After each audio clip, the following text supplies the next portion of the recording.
The morning was gray and still when the kingdom of Valethorn gathered to bury their king. Black banners hung from every tower of the stone keep, moving slowly in a wind that seemed to carry sorrow itself. Thousands of wolves stood in the courtyard, their heads bowed, their eyes red from 3 days of grief. At the center of it all lay King Draven Ashwolf, the Alpha King, resting on a wooden bier draped in silver cloth, his hands folded over his chest, his face pale and still. 3 days earlier, he had collapsed at a feast held to welcome envoys from the Frostmoon Pack, a rival territory that had long resented Valethorn's strength. One moment he had been laughing with his advisors, raising a cup in honor of peace between the packs. The next, he had gone rigid, his cup falling from his hand, his body crumbling to the floor before anyone could reach him. The royal healers had examined him that same night. They found no heartbeat. No breath stirred his chest. His skin had turned cold and gray, the color drained from his lips.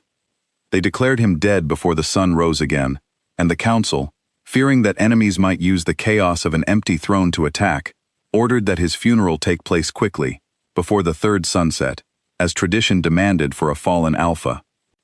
Among the crowd of mourners stood a young woman named Elara Voss. She wore no fine clothes, no signs of rank or title.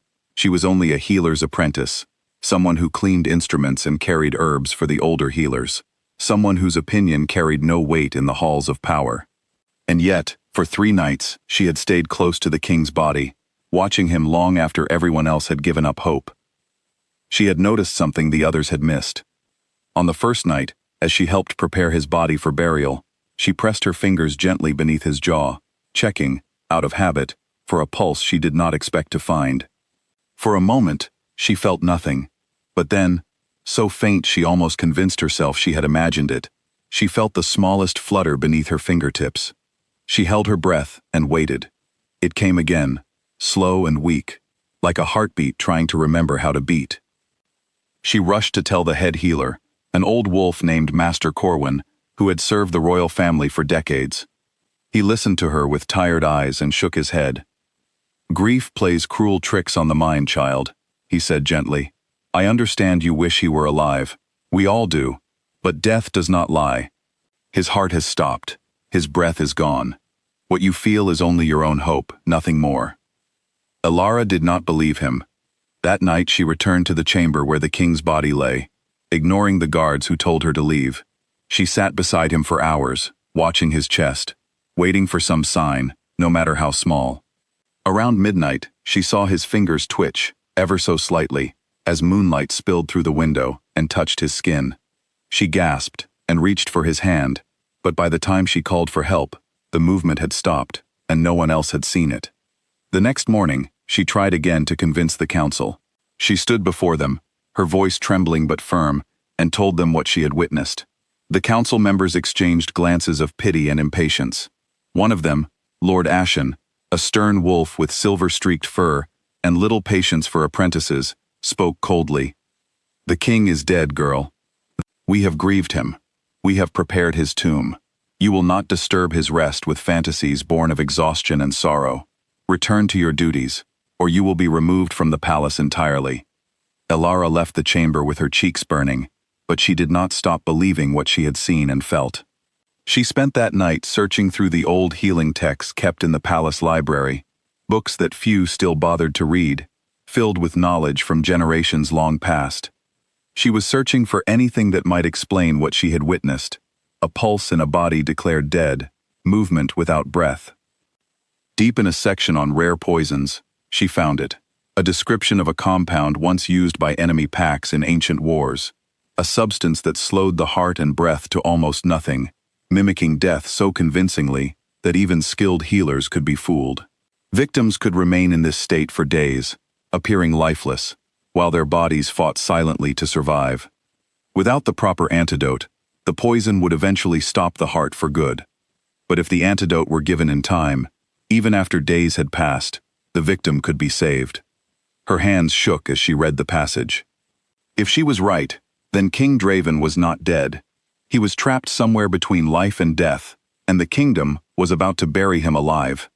She ran to find Master Corwin, the book clutched to her chest, but the old healer had already retired for the night, and no one would wake him for the words of a frightened apprentice. She tried the guards outside the king's chamber, but they refused to let her pass without proper authority. She even attempted to reach members of the council, but doors were closed to her at every turn. No one would listen. No one believed that a girl with no rank could know something that the finest healers in the kingdom had missed. The funeral was set for the following morning. That night, Ilara barely slept.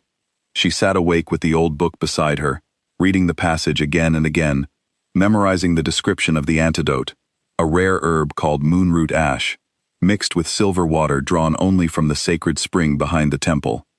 It was not a common remedy.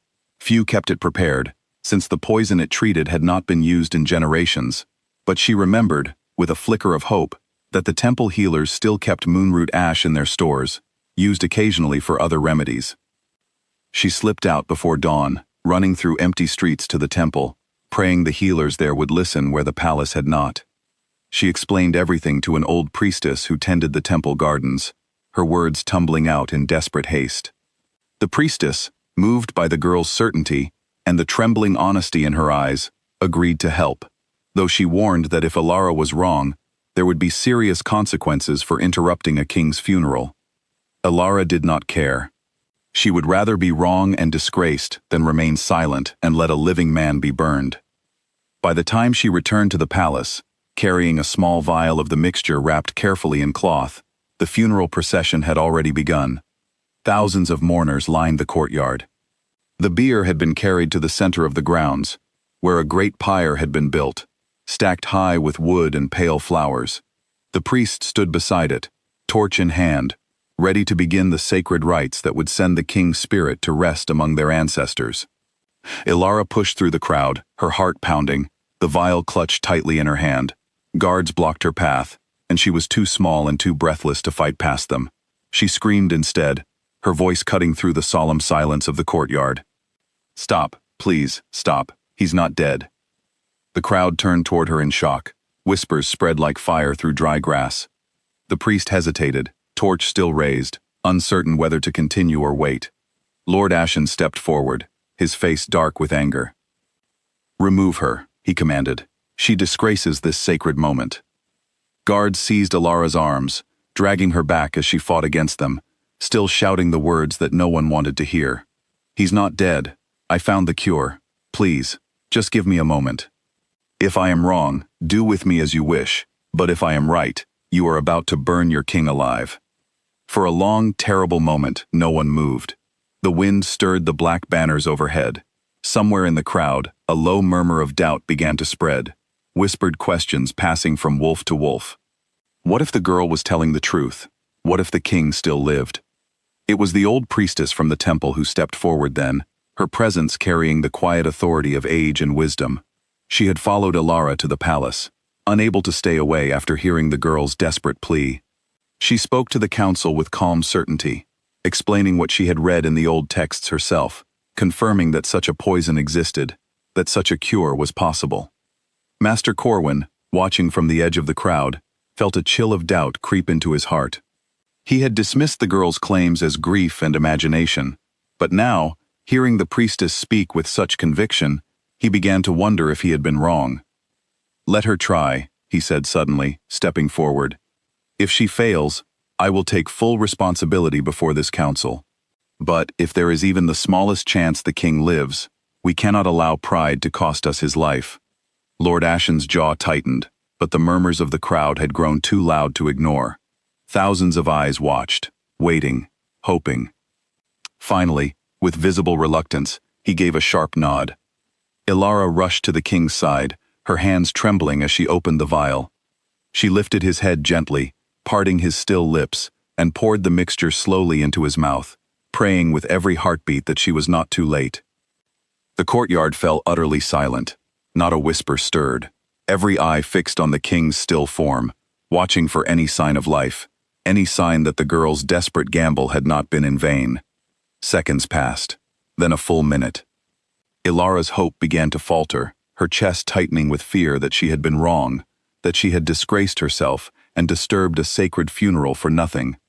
Tears blurred her vision as she pressed her hand against his chest, feeling for any sign of a heartbeat. And then, so faint at first that she almost missed it, she felt it. A heartbeat, weak but steady, beginning to grow stronger beneath her palm. King Draven's chest rose with a sudden, ragged breath. His body shuddered, and a collective gasp swept through the entire courtyard as his eyes flew open. His golden eyes, the mark of the Ashwolf bloodline, burned bright against his pale skin as he blinked slowly, disoriented, drawing in air as though waking from the deepest sleep of his life. The crowd erupted. Wolves fell to their knees, some weeping, others crying out in disbelief and joy. Guards who had dragged Alara away moments earlier now stood frozen, staring at the king who had, only moments before, been declared dead. King Draven sat up slowly, his mind clearing as strength returned to his limbs. He looked around at the pyre, at the mourning banners, at the tearful faces of his people, struggling to understand what had happened. When his eyes finally settled on Alara, kneeling nearby with tears streaming down her face and the empty vial still clutched in her hand, something in his expression softened. "You," he said quietly, his voice rough from disuse. "You are the one who stopped them." Alara could barely speak through her tears. "I could not let them burn you, my king. I saw signs of life when no one else believed me. I searched until I found the answer, and I prayed I was not too late." In the days that followed, the full truth came to light. The poison used against the king had indeed come from the Frostmoon Pack, though not through official orders. A small group of traitors within the Frostmoon delegation, seeking to seize power through chaos, had slipped the poison into his cup during the feast, hoping his death would throw Veilthorn into disorder long enough for them to strike. The plan had nearly succeeded, foiled only by the sharp instincts and unwavering determination of a healer's apprentice that no one had thought to listen to. The traitors were captured within the week, and peace between the packs, though shaken, was carefully restored under King Draven's watchful eye. He did not forget who had saved him. Before his entire court, he called Alara forward and knelt before her, an act that stunned every noble in the room, for a king never knelt before a servant. "You saw truth when wisdom and tradition together could not," he said, his voice carrying across the silent hall. "The kingdom owes you a debt it cannot repay in gold or title alone." He named her his personal healer that day, granting her a place within the palace that no apprentice had ever held. But it was not her new title that mattered most to Alara. It was the quiet friendship that grew between them in the months that followed, built on trust earned in the darkest of moments, a bond that neither poison nor politics could break. In time, that friendship became something deeper, something the entire kingdom would come to celebrate. The girl once dismissed as foolish, the apprentice no one believed, became the queen who had refused to let her king be buried while breath still remained in his body. And though years passed, the people of Veilthorn never forgot the day their Alpha King's corpse opened its eyes before them all, brought back not by magic or fate, but by the courage of one young woman who refused to stay silent when everyone else had already said goodbye.